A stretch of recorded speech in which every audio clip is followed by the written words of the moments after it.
হায় হায় বস আদনান আদি এটা কইল কি তার কাছে নাকি শাকিব খানের একেবারেই খাওয়া নাই। হায় হায় বস আদনান আদি এই মুহূর্তে দর্শকদের কাছে সর্বোচ্চ গ্রহণযোগ্য নায়ক, তার কাছে শাকিব খান জিরো। হায় হায় দুই বাংলায় শাকিব খান তাইলে কিছুই করতে পারে নাই, এই মুহূর্তে আদনান আদির কাছে যৌথ প্রযোজনার চারটি সিনেমা। হায় হায় শাকিব খান এই মুহূর্তে আদনান আদির গুনাই নাই। হ্যালো ভিউয়ার্স, কি ভেবেছেন কথাগুলো আমি বলতেছি? আরে না ভাই, আমি কি ওই লোকের মতো ডেট ছাড়া কিছু খাই? আপনাদের এরকমটাই মনে হয়? এই লোকটা যদি ডেট ফেল খাবার খেয়ে না থাকে তাহলে এই ধরনের কথা কিভাবে তিনি বলে?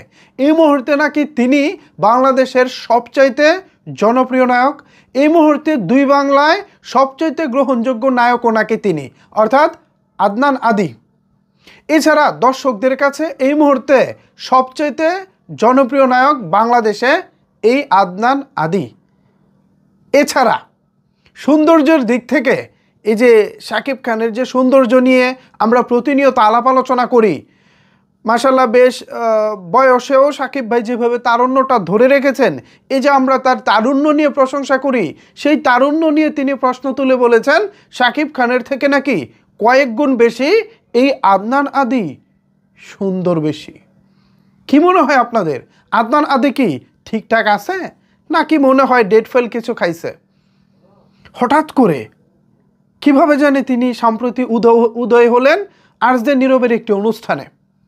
বেশ কয়েক বছর বলতে পারেন, বিগত 1.5 থেকে 2 বছর এই আদনান আদির মার্কেটে খুব একটা খোঁজখবর ছিল না। হঠাৎ করে তিনি উদয় হয়েছেন এবং এসেই শাকিব খানকে নিয়ে খোঁচাখাচি দিচ্ছেন। ভাই, শাকিব খানের ভক্তদের গালি খাওয়ার কি এতই শখ? সুস্থ মস্তিষ্কে আসেন, গালি দিব না, আপনাকে একদম পই পই করে সুন্দরভাবে বুঝিয়ে দিব আপনি বাংলা চলচ্চিত্রের কিচ্ছু না, স্রেফ কিচ্ছু না। কিভাবে সেটা যখন আপনি আমার সাথে ডিবেটে বসবেন আমি আপনার সাথে তখন বলবো। এখন আর কিছু বললাম না, ভিউয়ার্সদের জন্য বাকি কথা রেখে দিলাম। ভিউয়ার্সরা নিশ্চয়ই আপনার জন্য অনেক সুন্দর সুন্দর কথা রেখেছেন কমেন্ট বক্সে। আদনান আদি 6 প্যাকওয়ালা একজন নায়ক। এর আগে 6 প্যাকওয়ালা অনেক নায়ক আমাদের এসেছিলেন, যেমন জায়েদ খান এসেছিলেন, অনন্ত জলিল কাকু এসেছিলেন, অ্যান্ড দেন হচ্ছে এবার আদনান আদি। সো এনারা আসবেন 6 প্যাক নিয়ে আর শাকিব খানকে এক তুড়িতে হারিয়ে দিবেন। বাহ বাবা বাহ বাবা বাবা, ভাবতেই তো কেমন জানি লাগে।